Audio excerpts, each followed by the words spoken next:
इस कार्यक्रम के प्रायोजक हैं उषा ओम प्रकाश गोधा, सुशीला विमल गोधा, पुष्पलता सुभाष जैन, किरण गोधा, चेतना दिलीप, बंडी परिवार, रतलाम। मानक चंद, कमला देवी, राकेश, नीतू, ऋषभ और Ayushi Musharraf, B123, Sethi colony, Jaipur. Shri Parshwanath re rolling mills limited, Durgapur 1, Bardhaman, West Bengal. Amita Jain, पत्नी अनिल कुमार जैन, संगीता जैन, पत्नी विपिन कुमार जैन। 2, स्वाध्याय मंडल, भगवान 1008 मुनि सुब्रतनाथ मंदिर, बारामती, महाराष्ट्र। इसके जैन, श्रीमती संतोष जैन, विपुल जैन, श्रीमती आराधना जैन, पारुल जैन, अतुल जैन, श्रीमती पूर्णिमा जैन, सुचित जैन और आर्यन जैन, कानपुर। संपतलाल, मैना देवी कासलीवाल, सागरमल, नागरमल, संदीप कुमार, हीरा देवी, आशा देवी, सुखी संसार, गोलाबरी, हावड़ा। श्रीमती जयमाला जैन, पत्नी स्वर्गीय श्री इंद्रसेन जैन, टिम्बर मर्चेंट, खतौली। सरिता जैन, पत्नी प्रदीप कुमार जैन, पुत्र संचित जैन, गांधीधाम, कच्छ, गुजरात। महिला मंडल, श्री 1008 पारसनाथ दिगंबर जैन मंदिर, 344/4, गोविंदपुरी, कालकाजी, नई दिल्ली। अशोक जैन, प्रेम जैन, अंकित जैन, पूर्णिमा जैन, मयूर विहार, फेज 3, दिल्ली। श्रीमती नीति, राजीव, देवर्षि, निष्पन्न, अनुभा कलरैया, श्री पदम मीना, पंकज, राहुल, पीयूष अजमेरा, खारघर, नवी मुंबई। सोसर देवी, स्वर्गीय देवीलाल जी, विमला बेन, किशन लाल जैन, सोनल भावेश जैन, अर्चना विकास जैन, नियति, जैनी, कशिश, हैंसी, मोक्ष जैन, अहमदाबाद।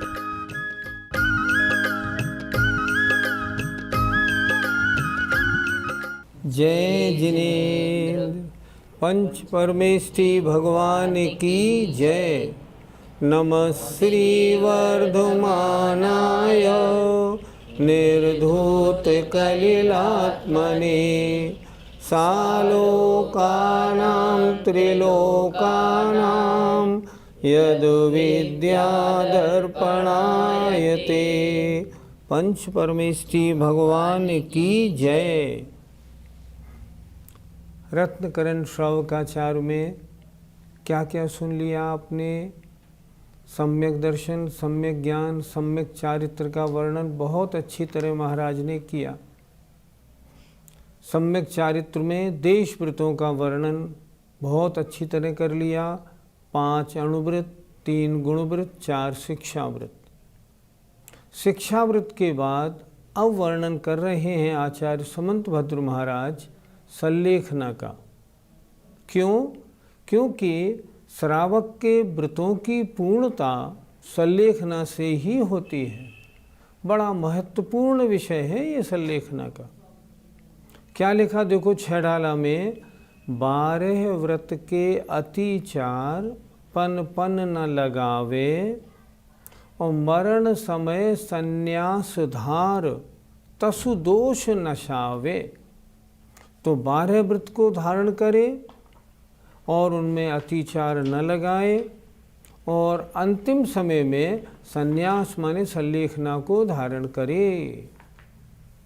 तो क्या होगा? यों श्रावक व्रत पाल स्वर्ग सोलम उपजावे, और तह तह चय नर जन्म पाय मुनिवै शिव जावे। क्या होगा? 16 में स्वर्ग तक उत्पन्न होगा, वहाँ से मनुष्य बनेगा, मनुष्य बनने के बाद मोक्ष जाता है। इसलिए 12 व्रतों की संपूर्णता होती है सल्लेखना से। तो आज हम शुरू करने जा रहे हैं विषय सल्लेखना। महत्वपूर्ण विषय है। अभी आप सब लोगों ने देखा होगा कितना ज़बरदस्त जैनियों में जोश था जब सल्लेखना और संथारा पे पूरे हिंदुस्तान में रैली निकली थी। सल्लेखना बिना हमारे व्रत कैसे पूरे होंगे? संलेखना तो हम करेंगे ही करेंगे, कोर्ट ने जो रुकावट डाली है वो बिल्कुल गलत है। इन बातों के ऊपर बहुत हुआ था।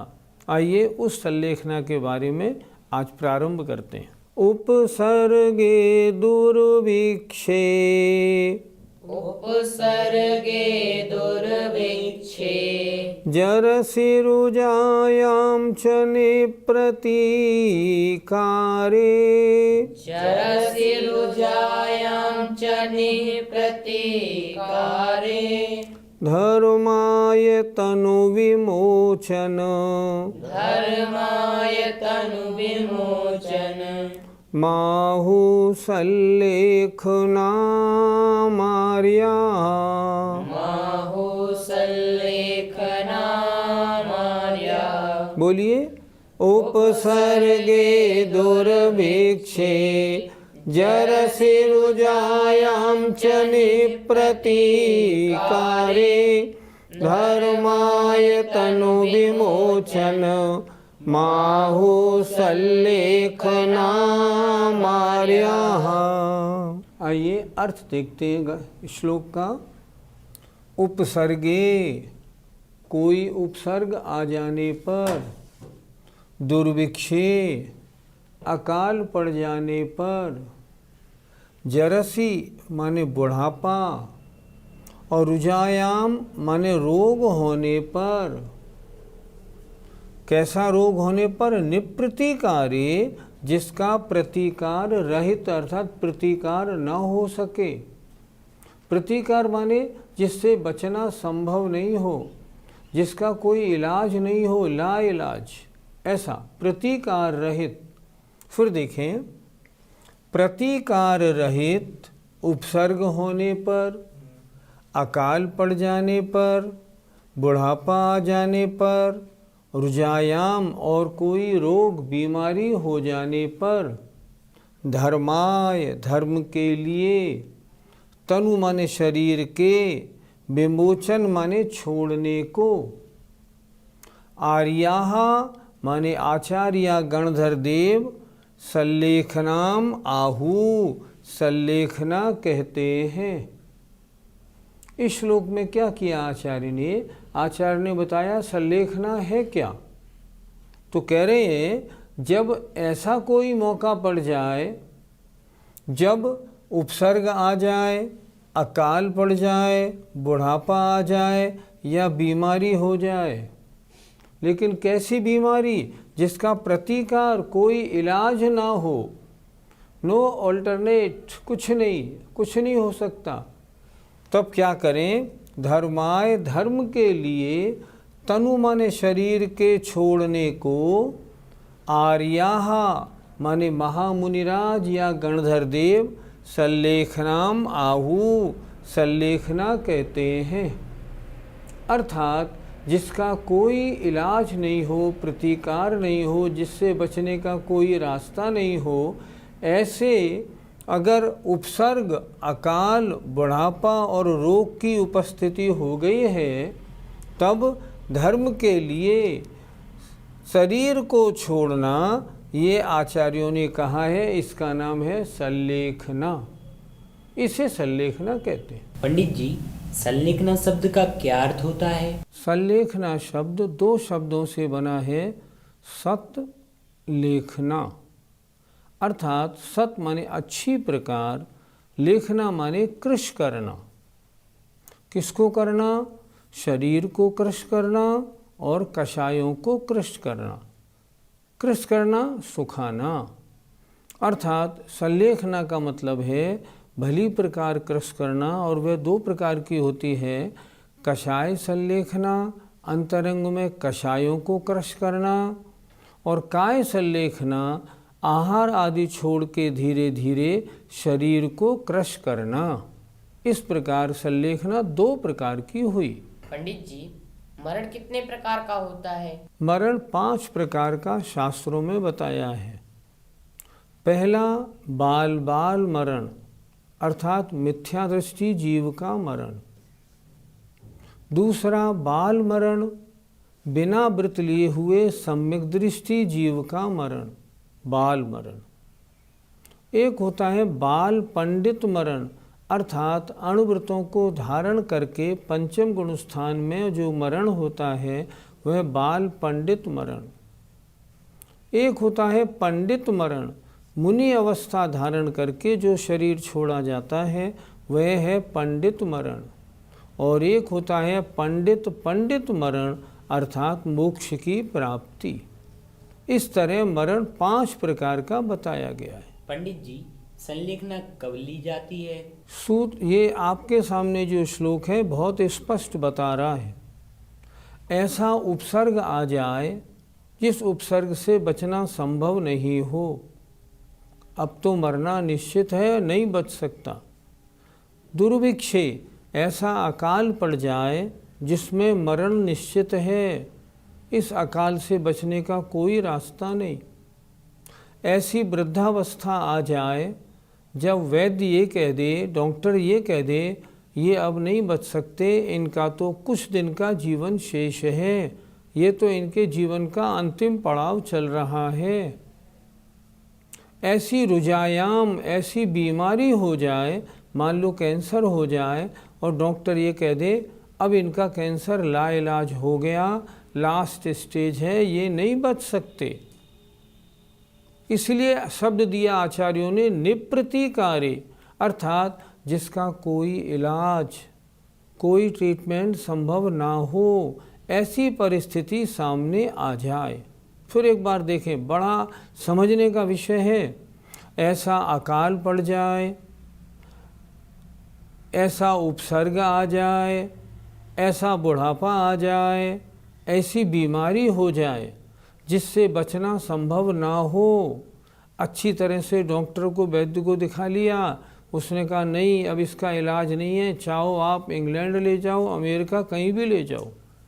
तब क्या करे? तब संलेखना स्वीकार करे। किस लिए करे? धर्माय, धर्म के लिए अपने शरीर को छोड़ना संलेखना कहलाता है। पंडित जी, फिर तो ये आत्महत्या हो गई। आत्महत्या कौन जीव कब करता है? जब कोई जीव बड़े टेंशन में हो, नुकसान में हो, फेल हो गया हो, बलात्कार की घटना हो गई हो, तब टेंशन में, कषाय की अति तीव्रता में अपना मरण करता है, आत्महत्या करता है। यहाँ वो जीव जो संलेखना करने वाला है मरना नहीं चाह रहा, आत्महत्या नहीं कर रहा है। वो तो ये कह रहा है जब मरना निश्चित हो गया, 10, 5, 15 दिन से ज़्यादा मेरा जीवन शेष ही नहीं है, तो क्यों न मैं प्रभु नाम लेते लेते, धर्म करते करते शरीर को छोड़ूं। वो जानता है शरीर तो छूटना ही है, और जब छूटना है तो फिर रोते पीटते बीमार होके हॉस्पिटल में काट छाँट होके क्यों मरूं? क्यों न मैं महाराज के पास जाके विधिवत संलेखना स्वीकार करूं। लेकिन वो मरना नहीं चाहता। मरना कब चाहता? जब टेंशन में होता तब। वो तो सोच रहा है डॉक्टर साहब कोई इलाज हो तो बता दो, वैद्य जी मेरा इलाज कर दो। भाई साहब अब नहीं हो पाएगा, नहीं हो पाएगा, तब अब मैं संलेखना लेता हूँ। आत्महत्या वाला जवान हो, स्वस्थ हो, कुछ भी हो, वो तो जहर खा के, सल्फास खा के और कुछ करके मरण कर लेता है। लेकिन यहाँ वो परिस्थिति नहीं है, ये आत्महत्या नहीं है, ये तो मृत्यु महोत्सव मनाना है। वो जानता है मरना तो है ही, तो ढंग से क्यों ना मरा जाए। जैन धर्म एक ऐसा धर्म है जो जीना भी सिखाता है ठाठ से और मरना भी ठाठ से सिखाता है कि मरो तो भी बहादुरी से मरो। ऐसे नहीं रोते जीतते हॉस्पिटल में बेहोश होके कोमा में आके मरे तो क्या मरे। नहीं, गुरु की शरण में जाओ, गुरुदेव व्रतों को धारण करा दीजिए, अब शरीर का कुछ समय शेष रह गया है, अच्छा है मैं व्रतों को धारण करके मरूं। ऐसी बड़ी शक्तिपूर्वक, हिम्मतपूर्वक, साहसपूर्वक वो मरण करता है। इसीलिए उसके मरण को मृत्यु नहीं कहा जाता, मृत्यु महोत्सव कहा जाता है। पंडित जी, अगर कोई गुस्से में समाधि ले ले तो? शब्द देखो, धर्माय तनु विमोचन, धर्म के लिए शरीर छोड़ना, गुस्से में आके शरीर छोड़ना नहीं, ऐसे नहीं। अगर कोई गुस्से में समाधि ले ले, घर पे लड़के जाए और वो कहे मैं आजीवन के लिए भोजन छोड़ता हूँ, नहीं, ऐसे नहीं होता। इसका नाम समाधि नहीं, इसका नाम तो गुस्सा है। करेगा अधोगति का पात्र होगा। ऐसे नहीं होता। धर्म के लिए कि मैं धर्म करता करता शरीर छोड़ूं, मैं अपनी व्रतों के रक्षार्थ, मैं मुनि हूँ, मुनि के धर्म पालन करते करते मैं आर्यिका हूँ, आर्यिका के धर्म पालन करते करते शरीर छोड़ूं, इसलिए उसने संलेखना ली है। धर्माय तनु विमोचन, धर्म के लिए शरीर को छोड़ना, गुस्से का इसमें काम नहीं। अगर गुस्से में संलेखना लेता है अधोगति का पात्र होगा, वो संलेखना है ही नहीं। पंडित जी, संलेखना के बारे में किन किन शास्त्रों में वर्णन पाया जाता है? संलेखना करनी चाहिए, ये तो सभी ग्रंथों में पाया जाता है। जैसे हमने अभी आपको छेडाले का उदाहरण दिया, संन्यास धार तस दोष न छावे। जैसे तत्वार सूत्र में मारणांतकीम संलेखनाम जोशिता, देखो कितना बढ़िया लिखा है। मरणांत उपस्थित हो जाने पर मारणांतकीम संलेखनाम, संलेखना को जोशिता प्रीति पूर्वक धारण करे। अभी एक भैया ने पूछा था क्या गुस्से में संलेखना? नहीं, जोशिता प्रीति पूर्वक। अब कुछ इलाज नहीं है, चलो अब मैं धर्म करता करता बहादुरी से शरीर छोड़ूंगा। जोशिता शब्द दिया आचार्य उमा स्वामी महाराज ने तत्वार सूत्र में, और बहुत से शास्त्रों में लिखा है संलेखना करना अति आवश्यक है। अब प्रश्न है संलेखना कैसे करे, इसकी विधि अच्छी प्रकार हमें कहाँ पढ़ने को मिलेगी? देखो सबसे अच्छा ग्रंथ है भगवती आराधना। इतना बड़ा ग्रंथ 1800 पेज का, और सिर्फ संलेखना के ऊपर लिखा शिवकोटि आचार्य ने। एक ग्रंथ है मरण कंटिका, मरण कंटिका पूरा ग्रंथ संलेखना के ऊपर लिखा। एक है रिष्ट समुच्चय, रिष्ट समुच्चय ये बताता है संलेखना कैसे करे, संलेखना वाले का कितना समय बचा है इसको कैसे मालूम करे। अभी आप रत्करण श्रावकाचार में संलेखना के 8-9 श्लोक पढ़ेंगे, ये भी संलेखना के बारे में है। और भी बहुत ग्रंथों में संलेखना का वर्णन है, लेकिन मुख्यतया भगवती आराधना, रिष्ट समुच्चय, मरण कंटिका और रत्नकरण श्रावकाचार, पुरुषार्थ सिद्धिपाय में बहुत अच्छा वर्णन मिलता है संलेखना का। संलेखना तो धर्म है, अणुव्रतों का धारण ये जिंदा अवस्था का धर्म है, संलेखना का धारण ये मरते समय का धर्म है, ये भी धर्म का अंश है। कोई मुनि महाराज हों, उनके घुटने बेकार हो जाएं, वो खड़े नहीं हो पाएं, उनकी आंख बेकार हो जाए, वो देख न सकें, तब क्या करेंगे? एरिया समिति कैसे पलेगी? भोजन कैसे शोधन करेंगे? नहीं कर पाएंगे। तब क्या करेंगे? तब ये करेंगे कि वो संलेखना लेके शरीर छोड़ देंगे। क्यों? अब इससे धर्म का पालन नहीं हो रहा, अब मैं इसे छोड़ता हूँ। पंडित जी, संलेखना के लिए तैयारी कैसे करनी चाहिए? सबको मालूम है कि शरीर तो एक दिन छूटना ही छूटना है। कुछ भी हो जाए तो भी कोई जीवित रख सकता है कि हमेशा के लिए? कोई नहीं रख सकता। ये तो हर जगह हमने पढ़ लिया, मरती विरिया जीव को को न राखन हार, कोई रखने वाला नहीं है। मरना तो है ही। अब ढंग से मरने के लिए मुझे क्या करना? तो सबसे पहले तो जीवन में संलेखना की भावना भाए। भावना कैसे भाए? जब 30-40 वर्ष का हो तभी से दिन रात मेरे स्वामी मैं भावना ये भाऊं, देहांत के समय में तुमको न भूल जाऊं। ये है समाधि भावना, इसको खूब भाए, रोजाना स्मरण रखे, हे भगवान मैं अंत समय में बिना समाधि के मेरा शरीर न छूटे।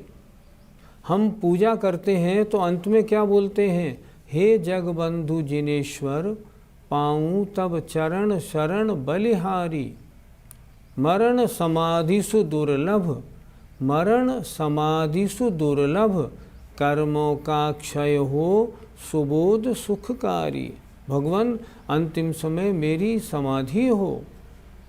जितने भी साधु महाराज हैं रोज बोलते हैं दिन में 4-4 6-6 बार, दुख खो जन्म जरा मरण रोगों का क्षय हो, कम्मक खो द्रव्य कर्म भाव कर्म नो कर्म का नाश हो, बो हिला हो रत्नत्रय का लाभ हो, सुगई गमनम मैं सुगति को गमन करूं, स्वगति में गमन हो, समाधि मरणम हे भगवान मेरा समाधि मरण हो।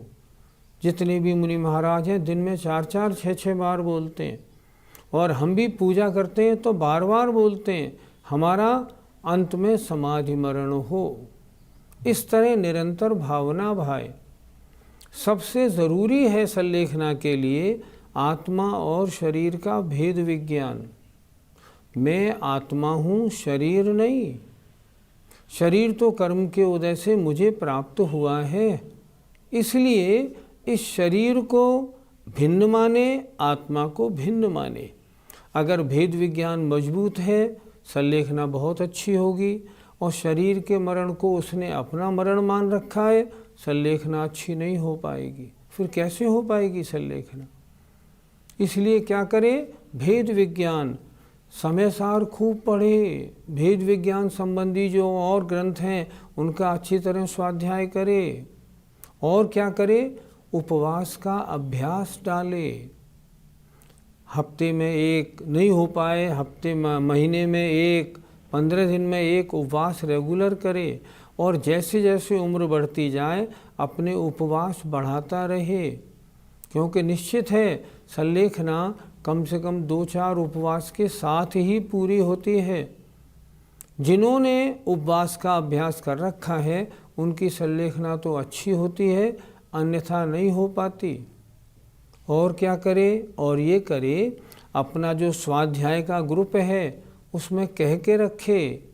हमारे ग्रुप में किसी का भी अगर अंतिम समय आएगा तो सारे स्वाध्यायी भाई उसकी संलेखना करने में लग जाएंगे। जब समय निकट आना मालूम पड़े, उम्र अपनी बढ़ती जाए, अब मैं 80 का 84 का हो गया, 1 साल मेरा शरीर जर्जर है, पहले ही आचार्य के पास जाए, जिन आचार्य से अपना अच्छा संपर्क हो, गुरुदेव अब मेरा अंतिम समय आ गया, मुझे समाधि कैसे करनी है आप बताइए। उनको अब एक तरह से मन में बिठा ले कि मेरा अंतिम समय इनके शरण में लगेगा। इस तरह तैयारी करे, खूब स्वाध्याय करे और मन को पक्का कर ले, बिना समाधि मरण मैं मरूंगा नहीं। जितने हमारे श्रोता आप सब हैं ना, मैं आप सब से भी निवेदन कर रहा हूँ, संलेखना का नियम ले लो। बिना संलेखना इस शरीर को नहीं छोड़ेंगे, चाहे कुछ भी हो जाए। स्त्री की पर्याय है आरिका के पास, पुरुष की पर्याय है किसी मुनि के पास। हम जाएंगे, हॉस्पिटल में बेमौत नहीं मरेंगे, हम तो गुरु शरण में जाएंगे और उनके मुख से, अपने मुख से नमोकार मंत्र बोलते बोलते शरीर छोड़ के पर्याय को सफल करेंगे। सबको नियम लेना है। रत्करण शावकाचार में आचार्य समंत भद्र महाराज कह रहे हैं, बिना समाधि मरण करना नहीं। जय जिनेन्द्र। इस कार्यक्रम के प्रायोजक हैं उषा ओम प्रकाश गोधा, सुशीला विमल गोधा, पुष्पलता सुभाष जैन, किरण गोधा, चेतना दिलीप, बंडी परिवार रतलाम। मानक चंद, कमला देवी, राकेश, नीतू, ऋषभ और Ayushi Musharraf, B123 Sethi colony, Jaipur. Shri Parshwanath re rolling mills limited, Durgapur 1, Bardhaman, West Bengal. Amita Jain, पत्नी अनिल कुमार जैन, संगीता जैन, पत्नी विपिन कुमार जैन। 2 स्वाध्याय मंडल, भगवान 1008 मुनि सुब्रतनाथ मंदिर, बारामती, महाराष्ट्र। एसके जैन, श्रीमती संतोष जैन, विपुल जैन, श्रीमती आराधना जैन, पारुल जैन, अतुल जैन, श्रीमती पूर्णिमा जैन, सुचित जैन और आर्यन जैन, कानपुर। संपतलाल, मैना देवी कासलीवाल, सागरमल, नागरमल, संदीप कुमार, हीरा देवी, आशा देवी, सुखी संसार गोलाबरी, हावड़ा। श्रीमती जयमाला जैन, पत्नी स्वर्गीय श्री इंद्रसेन जैन, टिम्बर मर्चेंट, खतौली। सरिता जैन, पत्नी प्रदीप कुमार जैन, पुत्र संचित जैन, गांधीधाम, कच्छ, गुजरात। महिला मंडल श्री 1008 पारसनाथ दिगंबर जैन मंदिर 344/4 गोविंदपुरे, कालकाजी, नई दिल्ली। अशोक जैन, प्रेम जैन, अंकित जैन, पूर्णिमा जैन, मयूर विहार, फेज 3, दिल्ली। श्रीमती नीति, राजीव, देवर्षि, निष्पन्न, अनुभा कलरैया, श्री पदम मीना, पंकज, राहुल, पीयूष अजमेरा, खारघर, नवी मुंबई। सोसर देवी, स्वर्गीय देवीलाल जी, विमला बेन, किशन लाल जैन, सोनल भावेश जैन, अर्चना विकास जैन, नियति, जैनी, कशिश, हैंसी, मोक्ष जैन, अहमदाबाद।